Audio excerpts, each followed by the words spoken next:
I've got two phenomenal sources. One source, police intelligence officers. The other source is a local reporter who actually picked up this case, whatever it is, UFO, whatever, and she's following it. All right. The reporter gave us witnesses. Pat, that's your job. Hunt down the witnesses. We have the names, interview them, come back to me with the story. Okay. Ronnie, the reporter said there was actual debris that came from the object's impact. Get that evidence back. Absolutely. Analyze the evidence. This is an amazing case of a fireball crashing. Ronnie's going to take a look at the actual crash site while I go interview the witnesses. Will the witness testimony lead the team to any physical evidence? I saw ashes. Ashes. The ashes. On August 20th, 2007, a red-orange fireball reportedly performing impossible maneuvers in the sky crashes in Jalitla, Mexico. The team has traveled to this small mountain town to visit the crash site. This case is really amazing. We have a fireball crashing. Ronnie's going to take a look at the actual crash site while I go interview the witnesses. Hey, Ruben, these people live right across the street. I want to find out if they saw anything. Absolutely. Unfortunately, I speak about 2 words of Spanish. Okay. Maybe you can help me out here. Okay. Did he see this thing? Ahí. Okay, he saw right above the trees. ¿Dónde, señor? Was he standing here? ¿Dónde? Sí. Joaquin Castillo Rubio lives directly across the street from where the object fell. Tell us what direction it came from. Esta dirección, no sé qué es. It came from that Sorry, direction venía toward de- this direction here. It hit the tree limbs, and it's caused like a fire. According to Rubio, the object was approximately 7 feet in diameter and was engulfed in flames. Sentía miedillo. Yes, Sí, I miedo. felt frightened when I saw this. Algo raro, algo raro. It was very rare Extraño. for me, very strange to see this. But Rubio isn't the only witness. Pat interviews Saturina Gonzalez, who had an even better view of the incident. Bueno, yo al abrir la puerta I looked up. I saw like a ball of light. y salía una flamita como. It looked like there were some flames that were coming out. Y me di la vuelta y le hablé a mi esposo. Then I estaba turned around dormido. and called my husband, and they start calling. And 911, the law enforcement started arriving. Dice, no sabemos Said por the qué. radios didn't turned off. The radios, the police officers, their radios didn't The work. police officers' radios didn't work. Approximately 20 minutes they were without any communication.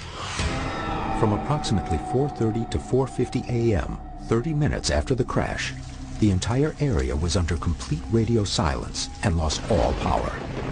Even the battery-powered police radios were reportedly unable to receive or transmit a signal. Lo que pasa es de que I was sleeping. He says, I hear a very strange noise on this roofing. It started vibrating and he can hear the noise. Have you ever experienced that kind of trembling before? no, No. What did it sound like?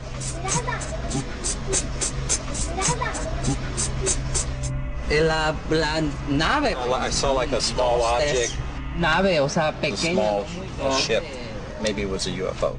Kind of going through the checklist of what it was not. I think we can pretty much eliminate that it was a lightning. Lightning doesn't float around in the trees. It wasn't fireworks. There was no festival going on. What else would really hover around and knock out police communication like that and have that kind of effect? Maybe looking at a real, UFO incident here. Ronnie inspects the crash site, searching for any physical traces of the object. According to the eyewitnesses, the object ricocheted from one tree to the other tree, the first impact, and then goes up there. If there's any residue from this object, I'm going to check that there is no abundance of radioactivity. Normal signs. Normal sign. Ronnie's Geiger counter shows that the site isn't radioactive, eliminating the possibility that the fireball was powered by some sort of nuclear fuel. I'm going to take soil samples, bark, fruit that's here, so take advantage of everything. Ronnie collects samples from the site, while Bill and Pat hunt down the most important piece of confirmed evidence, the ashes the craft supposedly left behind.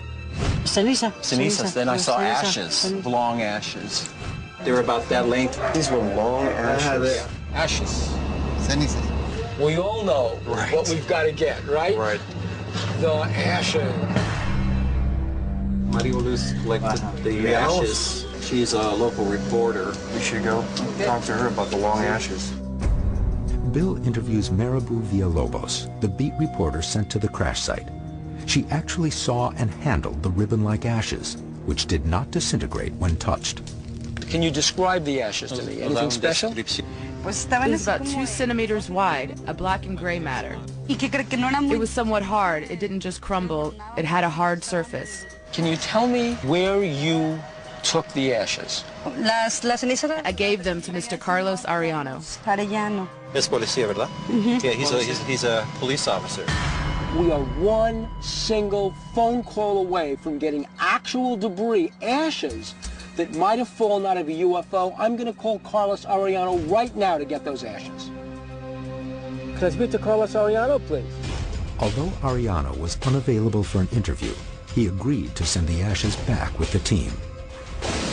We think that a chemical analysis of the composition of the ashes will reveal something about what the nature of that fireball was. The team heads to Ventura, California, to Capco Analysis Systems with the ash sample from Xilitla. We brought here the ash sample, and we've asked the scientists here at Capco if they can analyze these and just give us a quantitative summary of what the composition is of all of these samples. The scientists at Capco are testing the ash sample using gas chromatography and mass spectroscopy. Both of these tests break the sample apart in order to analyze its makeup. What makes this sample more difficult is that only a small amount of ash was able to be recovered. The scientists are testing for sulfur and silicon, two elements common in meteorites and space debris. But we got some sulfur here. Our detection limit is 10,000. And the amount of sulfur we find there is 19,000. Although the sample was 1/1000th the size of the standard sample, it contains twice the amount of sulfur as the control. An elevated sulfur level is indicative of fire. However, because of the limited sample size, the results are still inconclusive. The team now heads to the lab of experiments producer John Tyndall, who will attempt to recreate the ashes from Xilitla. Now, I don't know what happened down in Mexico, but if it knocked out radios, as they say it did for 20 minutes to an hour, that's some sort of a large EMP event, almost on the order of an atomic weapon. I think what's really important here, Pat, are the ashes, because that's what the villagers said they saw, and that's what stands out in all the witness descriptions. So the ashes weren't in enough of a piece to actually gather up. They were intact. Correct. Because the ashes did not disintegrate, the team has to consider that they may be some sort of wiring or something electrical in nature.